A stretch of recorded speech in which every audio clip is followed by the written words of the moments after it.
Hey English learners, welcome back to the NHถี่podcast, your go-to English podcast for learning English in simple way. I'm Aaron. I'm Evan. If you ever felt confused about grammar, don't worry, you are not alone.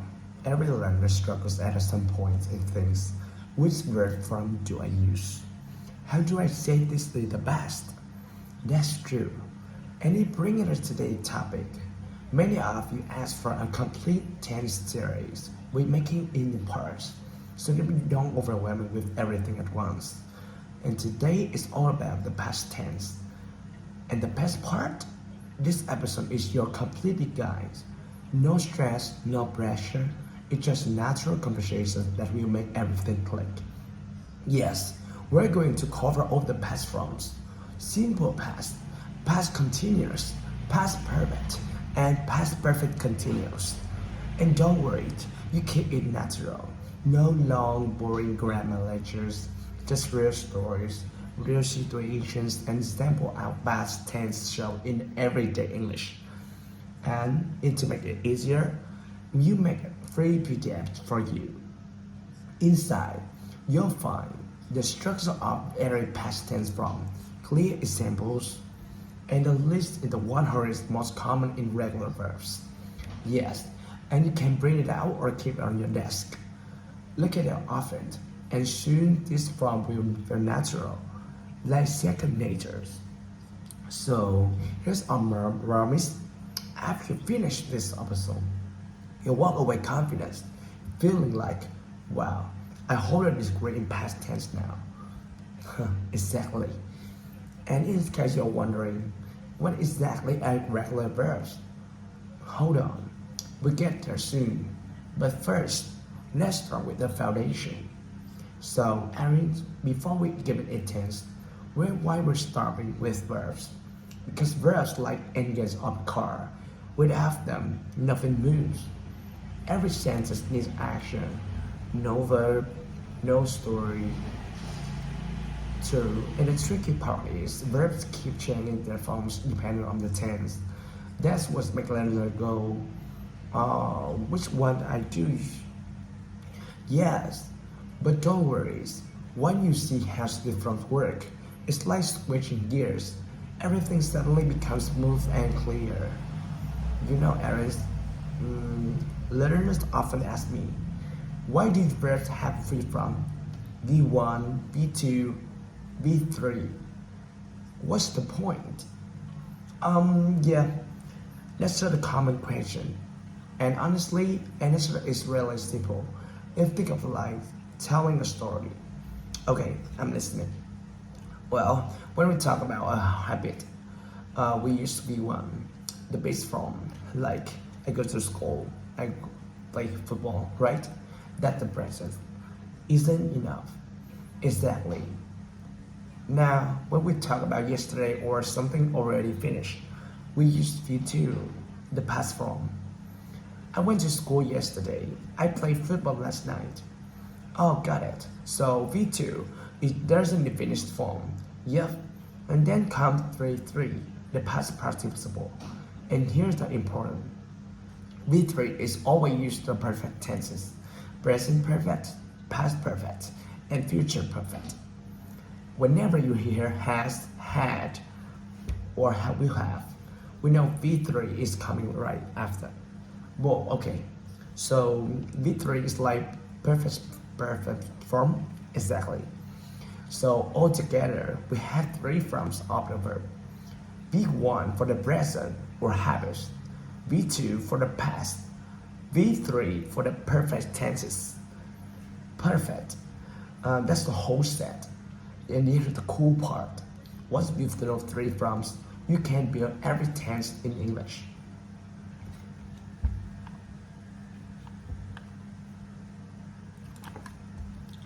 Wow, that's what it sounds so much easier. But let me ask you this. We all know the base form. Every beginner learner knows words like drink, taste, eat. But what about the other forms? How do we actually V2 and V3? Yeah. That's good questions. Sometimes it feels easy, but other times it's totally confusing. That's where it comes to two kind verbs, regular and irregular. Oh yes, this is where learners often get confused. But we are here to remove the confusion. So, regular verbs are the easy ones. They follow the rule. You just convert the base form into the V2 and 3 by adding it. For example, walk becomes walk. W-A-K-O-K-E-D. All regular verbs are very friendly. They don't confuse learners. Yes, exactly. And sort of from the and y, we simply replace the y with id. Like study becomes study. S-T-U-D-I-E-D. Simple. And for regular verbs, V2 or V3 are the same? Yes. Simple and easy to remember. Okay, but what about the other group? Irregular ones. Or the irregular verbs. It's a little tricky because they don't follow the ed rule.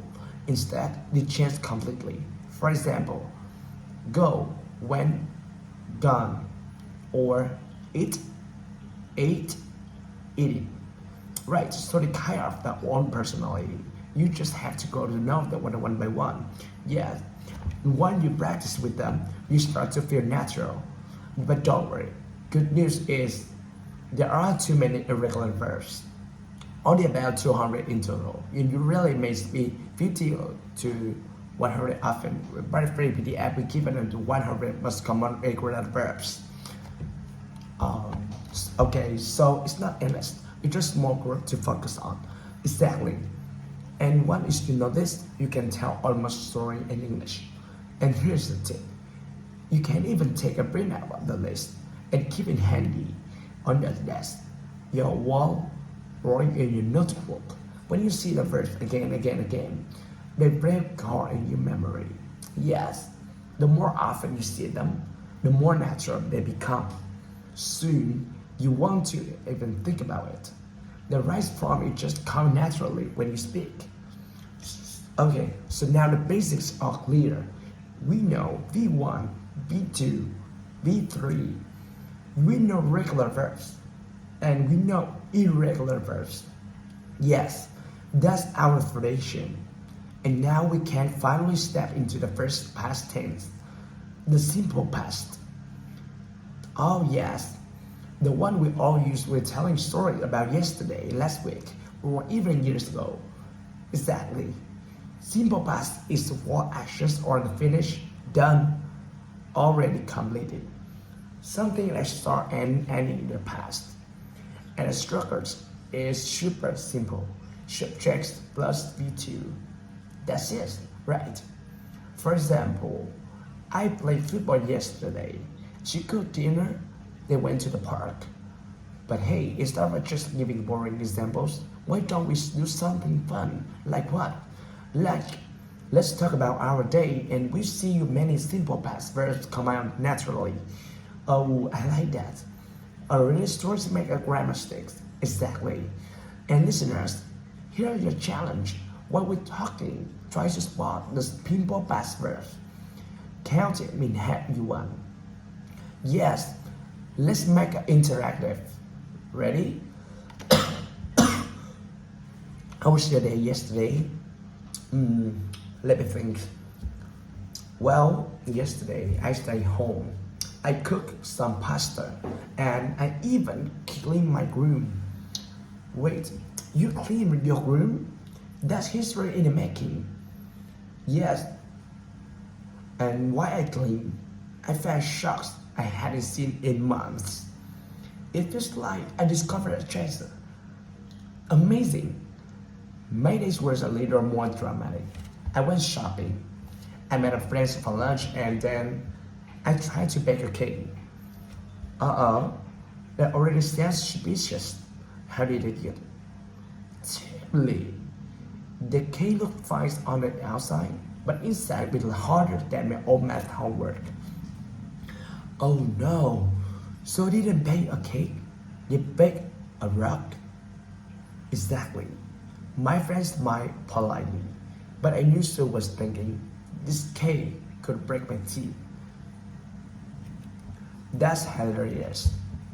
So listeners, here challenge, go back listening carefully. Can you catch the simple past verbs you use?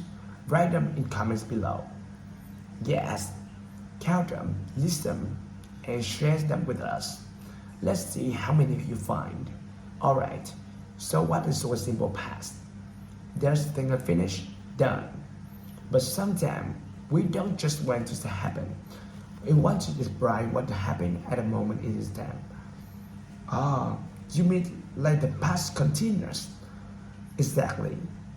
The structure is subject plus words, verb with ing. For example, I was reading, I was cooking, they were laughing. Okay, let's do the same thing I did before. Let's talk about a day. This time, we use past continuous. Sure, yesterday at 8 p.m. I was watching a movie on Netflix. Nice. At 8 p.m. I was cooking pasta, and while the pasta was boiling, I was talking to my friends on phone. Multitasking. See how it works? It's not just saying what we did. We're painting the pictures of what's happening at the exact moment. Yeah. And sometimes the past continuous shows two things happening at the same time. Like when I was studying, my brother was playing video games. Right. It can also show when something interrupt. For example, I was walking to the store when it started raining. Oh, that's a good one. The working was happening. Then the rain interrupted. So listeners, here's the question. What were you doing yesterday at 8 p.m.? Write your answer in the past continuous in the comments. Yes, as we watching TV, study, cooking dinner, tell us. We want to know. So we cover simple past and we cover past continuous. But haven't. There's still another tense people often confused about, right? Oh, you're talking about past perfect. Exactly.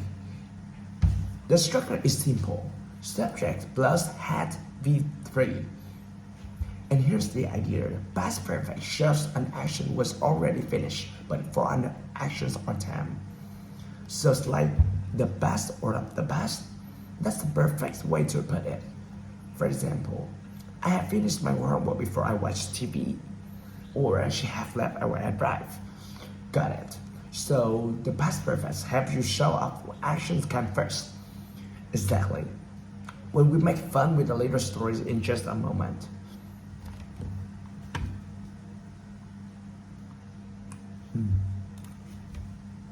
Okay, let's try with it's our day again. Yesterday, when my friend called me at 9 p.m., I had already eaten dinner. Next one. Here's mine. By the time I reached the cinema, the movie already started.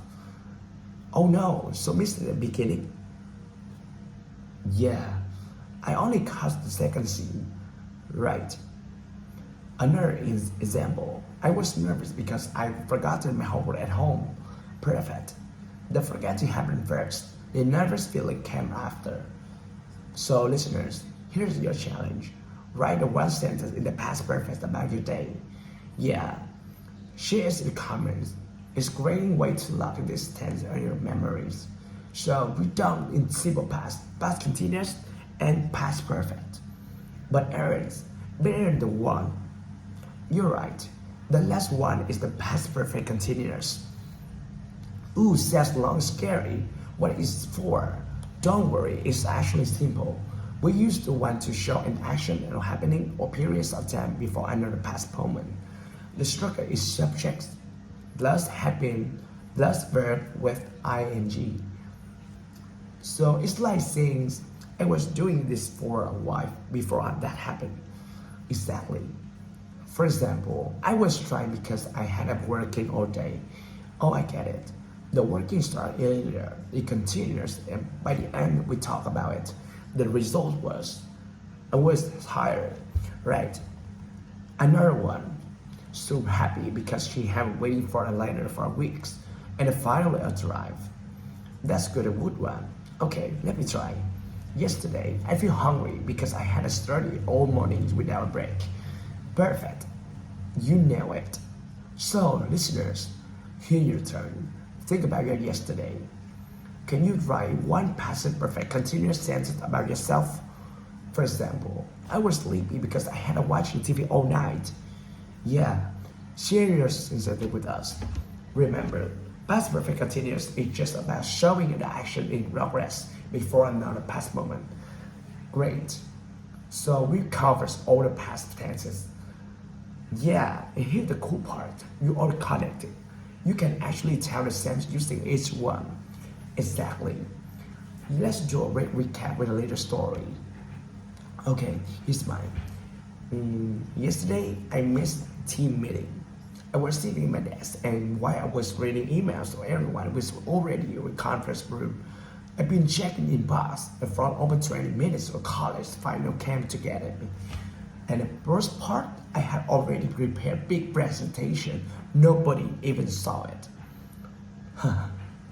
Oh, poor Evan. All that hard work gone to the waste. Yeah, but guess what? My inbox was clean. Well, at least you achieved something. True. But here's the point. My little office disaster actually used all 4 past tenses. Exactly. And now it's your turn, listeners. Can you spot them? Which sentence was simple past? Which was past continuous? Which was past perfect? And which was past perfect continuous? Share your answer in the comments in the best way to make sure you really get it. Great. So today we cut through all passive tenses. Yeah, we didn't just explain. We used them real stories you can hear by the word everyday life. Remember, the free PDF has all structures, clear examples, and a list 100 most common irregular verbs. You find the link in the descriptions. Keep it nearby. Practice often, and soon the past tense will feel completely natural. And don't forget, this is just one part of our completed tense series. More is coming, so stay tuned. Thanks for joining us today. We'll see you in the next episode. Bye for now.